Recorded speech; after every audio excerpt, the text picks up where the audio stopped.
Hi, everyone, and welcome to the very first interview we're having here for the CKC's social media page. My name is Ian Lynch, and I've got a very special guest with me today. In a career spanning more than 50 years, Lee Kozicki has set records for a number of high-end trial awards won and perfect scores achieved. Lee has a willingness to help other people, and that's what she's also very famous for in the obedience world. She's mentored beginners to become seasoned competitors, and she's also an encyclopedia, a living encyclopedia of training tips.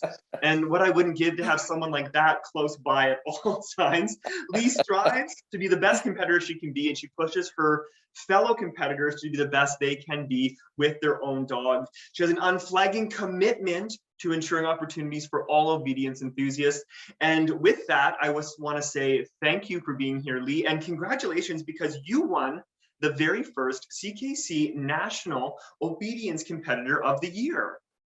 I did, and I was absolutely honored to receive that award. Well, very well deserved. Now let's I know there's some people who might not know you. Please, few people, but there might be some. And can you tell us how you got started in dogs? How did this all begin for you? I'm a twin, first of all. Me too. Or was a twin. And I got started with my twin sister when we were about 13, 14 years old. And we went to classes with a fella named Clarence Zimmerman, who was an obedience judge and became the Alberta rep for obedience and was also Edmonton Kennel Club president for quite some time. So that's where we started.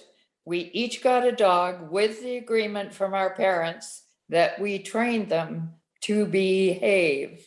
So off we went to classes, and that started something that has gone on now for way more years than I care to admit. And how smart of your parents to put you in a dog sport, because then instead of, hanging around the mall or whatever, you're working That's right. with animals. And it's just a fantastic way to learn so many things as a teen. So kudos to your parents. Good call on their behalf. They were smart. They were smart. Now, being twins, you don't need a bunch of other people because you have each other, which are very perfect matches for each other. So you don't need other people. So the dogs were a great way to get us out and socializing. I agree. You got a built-in best friend with a twin. That's right. Yes. Now, there's so many great dog sports available. What drew you to the sport of obedience? Well, back in those days, there wasn't a whole lot of dog sports available. So I can remember when rally came into focus, and I thought, oh grief, that'll be the end of obedience as we know it. And I had many discussions with Virginia Cummings, who was then the Alberta rep, on just that subject. So, but there was none of these other sniffer dog and all of that stuff that there is now. So. Was your mentor the gentleman who was running the obedience in Alberta? Was that your mentor? He was. I had two, actually. Clarence was the first one, Clarence Zimmerman. And I mean, a lot of trainers wouldn't put kids in their classes. So kudos to him. He did a great job, got me started. Years later, I would have coffee with Clarence and he would say, just think, if you had $1 for every trial you'd been in, you'd be a rich woman today. So, unfortunately, it doesn't work that way. It costs money. It never does. That's right. So, and Virginia Cummings and I, she was the Alberta rep after Clarence. We became very good friends. So she wanted me to become a judge, and I did all the hoops you jump through to become a judge. And then Virginia passed away, and it kind of went in a shoebox in the corner, and that was that. And you continued competing, though. I did. Is there one high-end trial moment that stands out above all the others? Was there one that was the most exciting or memorable to you? It's interesting because I was thinking about this question because honestly, I don't remember my first high-end trial. I really don't, but I do remember one where I had two standard poodles in. Both poodles scored a 200 under two different judges in two different classes and had to run off for a high end trial. So that would be one really memorable moment, because at that point I had not had a whole bunch of 200 scores. Whoa. And Yes, that's a fun ride home, isn't it? When that was. It really was. So I'm going to tell you, while that was really super duper and I was thrilled about it, recently I had two of my dogs tie for high end trial. And the judge said, well, we're going to do a drop on recall. And I'm going to put a piece of rope on the ground. And the dog that drops closest to the rope wins. So I said, okay, why don't you just give it to the white dog, Scooter, because, you know, and no, I like the black dog better, says the judge. So he puts the rope down and I call the black dog, and the black dog sits there looking at me like, what's this, a trick? So I'm smiling because the white dog's going to win this. I call the white dog, he comes, I tell him down. He goes to lay down and he sees this rope and goes, oh my gosh, there's a snake in the grass. I can't possibly lay down. So long story short, I laughed about this.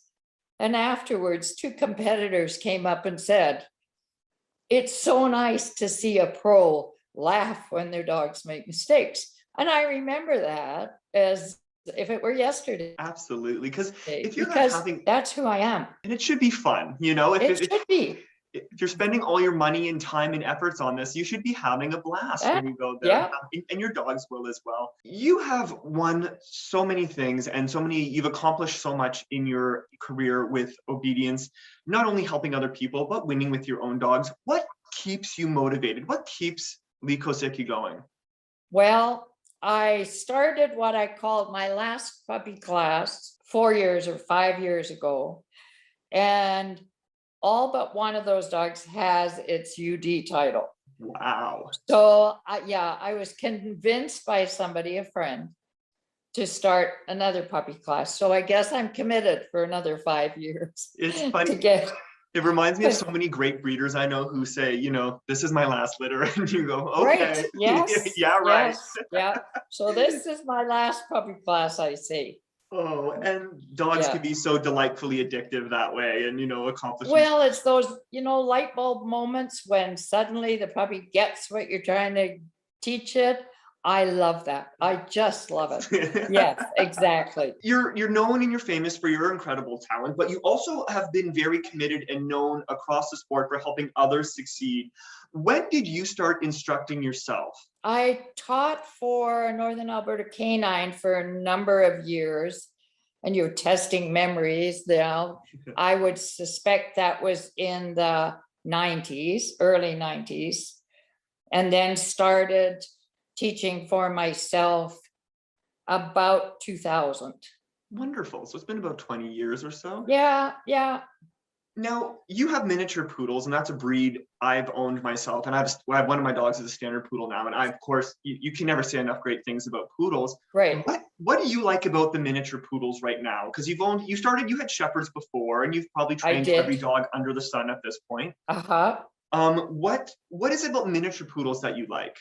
Well, I started with standards. I started with German shepherds, and my son showed signs of allergies. Mm-hmm. So when the last shepherd passed away, I went to the standard poodles, and the miniatures came along because I'm getting old, and grooming is something that I do myself. Mm-hmm. So it was just easier doing standards than minis, doing minis than standards. Right. So that's what switched me to the minis. I love that they are people dogs. They absolutely want to be with you all the time. There's never a time when my dogs aren't in the same room with me. They are locked up downstairs right now, just because if I'm talking, they'll be here in my face. Oh, I love it so much.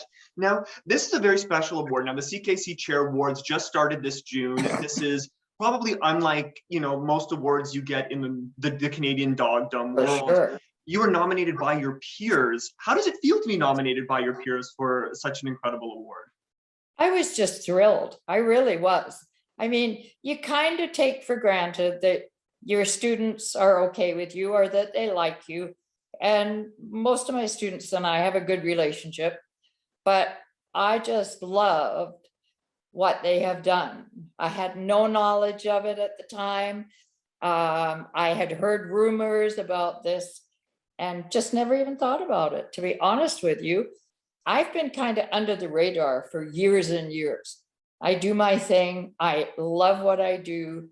I try and mentor people that are trying to become judges, things like that. So I was just honored, really. That's wonderful. Now, last question for you, Lee. Dog-wise, what are you looking forward to next? What do you have your sights on, or what are you excited about?